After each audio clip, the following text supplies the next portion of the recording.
everybody, I'm Mark. This is Bob from Personal Combat Defense Systems, and this is the first of a short series of videos that we're going to do on self-defense tools and self-defense weapons.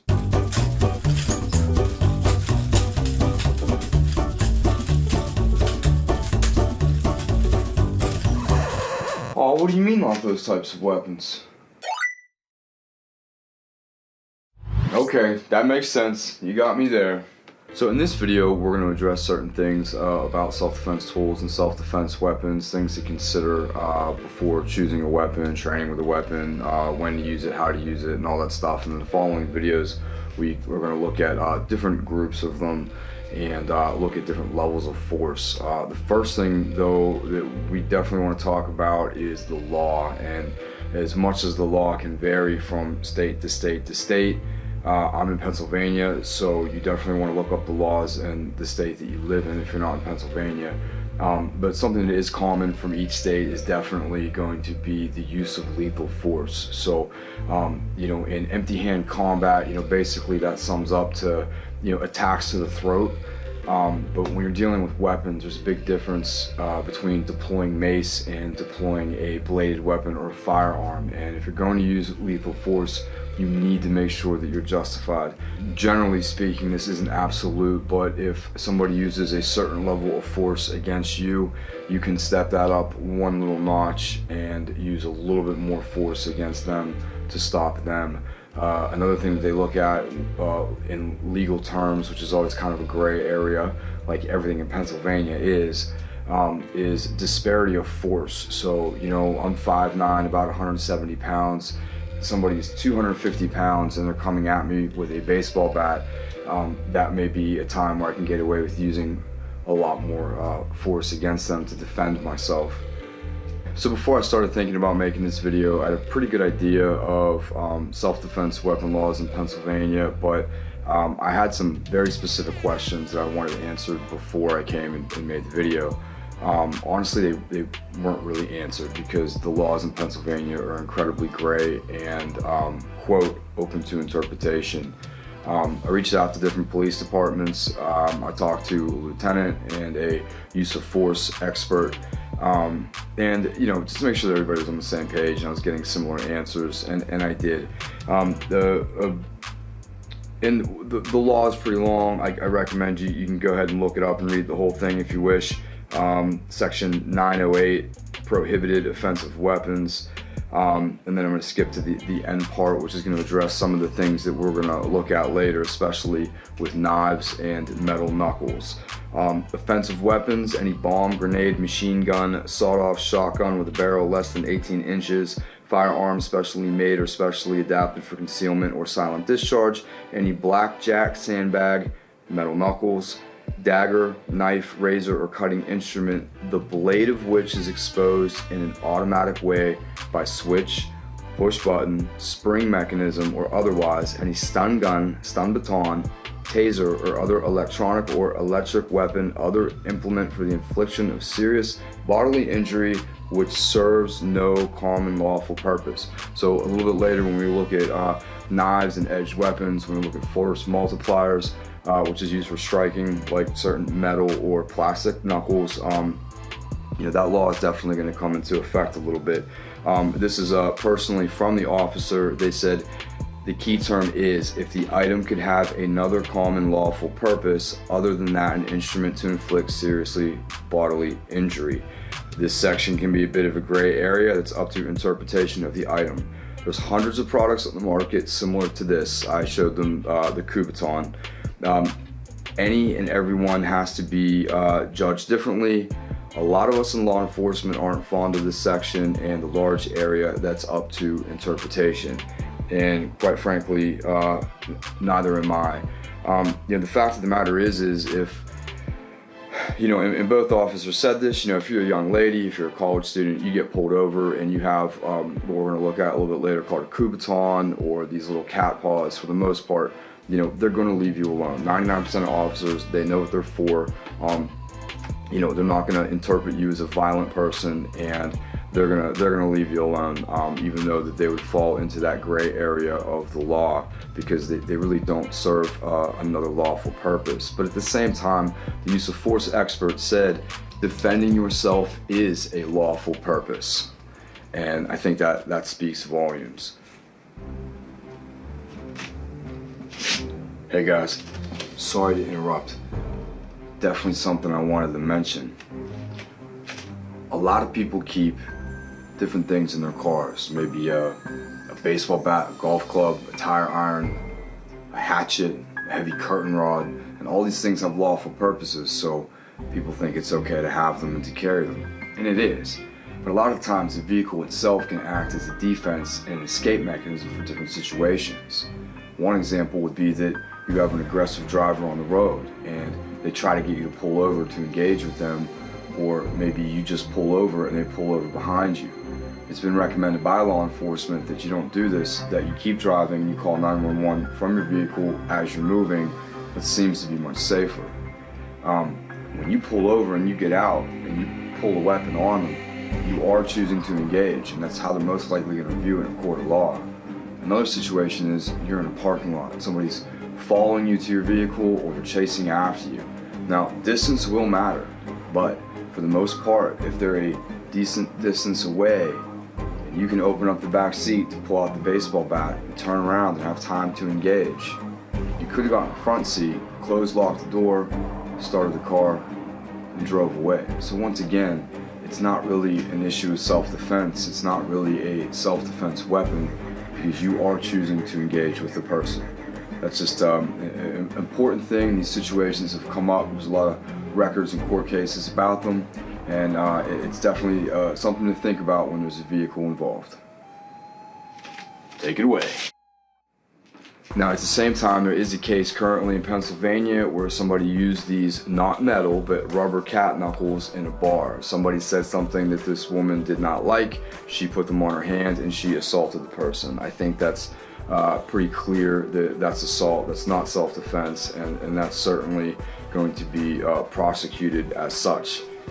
So again, like I said earlier, you definitely have different types of attacks, and if you have a mugger who comes up and they're mugging you, they want to take your wallet, they want to take your purse, whatever it is that they're trying to take, no matter what the topic is, weapons or self-defense in general, I recommend, like many people recommend, to go ahead and give up the item. It's not worth your life or your safety. It's only an item and it is replaceable, whereas you are not replaceable. But at the same time, they're trying to rob you, they're trying to take something from you, and you pull out a bladed weapon, an edged weapon, and now you're using lethal force against them. There's a good chance in the court of law that you won't be justified. So, again, you want to think about that. Now, on the other hand, and a little bit different twist on the scenario, the attacker, the mugger comes up to you, they try to take your purse. That's their goal, that's their mindset. They viewed you as a target, the target that they could easily succeed with, and they're going to rob you and take your purse and leave. And you turn around and you pull out a knife or a firearm. All of a sudden, the perception of that person, and rightfully so, changes. Now, instead of them taking your purse, they are fighting for their life. Right or wrong, good guy, bad guy, it really doesn't matter. They are now fighting for their life. So if they take that weapon from you, or the situation escalates, if they're much bigger than you and they control you anyway, that can really make for a bad situation. And whereas you are trying to defend your belonging, they are now defending their life, and in turn, you are now defending your life. So that's definitely something you want to think about.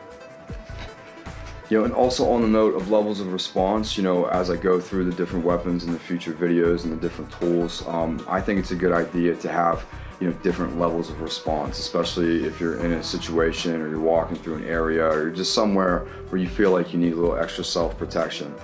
If you are, like I'm rolling the knives, or if you're in the firearms and stuff like that, maybe it's not a bad idea to also carry some mace, because depending on the situation, you may not be justified to use lethal force. So in that case, you're going to go ahead and you're going to draw the mace, and you're going to use pepper spray or whatever non-lethal route that you want to go. You know, a big problem with a lot of people is their inability to access the weapon. You know, I'll talk to a lot of women and they'll say, well, I have pepper spray, you know, I have the Kubotan thing, the little stabby thing they call it, you know. And I say, oh, that's great, that's awesome, you're ahead of the game, you know, where is it? And they say it's in the bottom of my purse. And that's not gonna work for you at all. The weapon has to be accessible. At the same time, you also need to know when it's too late to go for it, when you need to fight open hand, empty hand, and you know, use other techniques, create space before you find a safe and a good time to then go ahead and draw your weapon and use it if need be. There's a drill called the Tueller drill, T-U-E-L-L-E-R, I believe, and this drill has been done countless times. There's videos of it all over the place, and what this drill shows is that a person can move 21 feet in 1.5 seconds on average, and in that time frame, that's not enough time for a person with a firearm to draw that gun, make sure that the area is clear, point the weapon, maybe take the safety off if they use the safety, maybe rack it if they don't carry one in the chamber, to shoot the attacker who in this drill, which is acting, of course, the person has a knife, a rubber knife, or a shock knife, or whatever it may be. And you know, in the many times I've conducted this drill, there's only one person that actually drew on me and won.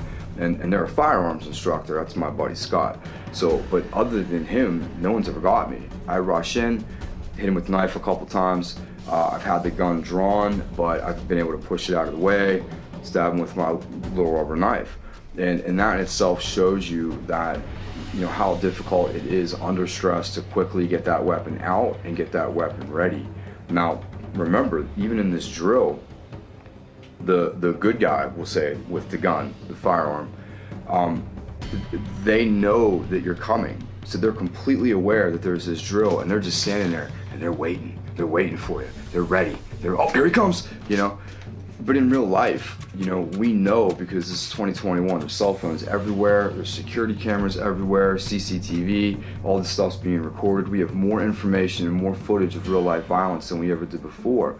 And this teaches us things. We watch it, it's kind of disturbing, but it teaches us things. And violent situations, especially knife attacks, you don't see them coming. People sneak up on you, they close that distance quick, before you know it, they're right in your face. And to turn around and try to draw the weapon, it is very difficult. And these are all things that you need to consider so you don't become, as they say, a holster for somebody else. With that said, once you have a couple self-defense weapons that you're comfortable with, I definitely recommend, you know, picking something you like and sticking with it and getting comfortable and used to it. You definitely want to think about weapon retention. You know, we work on that in class sometimes. Certain curriculum with certain types of weapons. You know, how do you keep that weapon when someone tries to take it off of you, whether it's standing, whether you're on the ground, you know, etc. You want to think about these things too, and you want to definitely train that. You know, again, with my buddy Scott, you know, he's trained a lot. So even if I did get my hands on that gun and I got out of the line of fire, I know from firsthand experience, I'm not going to get it out of his hands. All kind of stuff's happened to me when I've tried. So, you know, that's because of his training and what he's put his efforts into. So you need to make sure that you do the same thing. And the very last thing to think about, and I cannot stress this enough, is you really have to take a good hard look at yourself. And you have to think about, you know, what are you willing to do? You know, a lot of people out there, and there's nothing wrong with this. I don't blame them at all. If anything, you know, I think it's great. There's a lot of people out there that, despite the fact that they're being attacked, you know, they have compassion for that person, and they don't have it in them to really do a lot of bodily harm to somebody else. They're not going to be able to stick a knife in someone. They're not going to be able to use a firearm and pull that trigger. And there's nothing wrong with that. You know, in those cases, there's other options. You know, maybe in my opinion, in situations they're not going to be as good, but they sure can be really effective and help you to get away. You know, things like stun guns. You know, things like pepper spray, where, you know, you're not going to kill somebody. And you want to know that about yourself. You don't want to be in a situation where, you know, you've been carrying a knife and now something's unfolding you go to draw that knife and you realize you don't have it in you to use this. And in that time frame, you've frozen. And just like I said before, that person takes that weapon off of you, and unfortunately it's likely that they may use it against you. So that's not a situation you want to find yourself in. You definitely want to think long and hard about what you're willing to do and in what situations.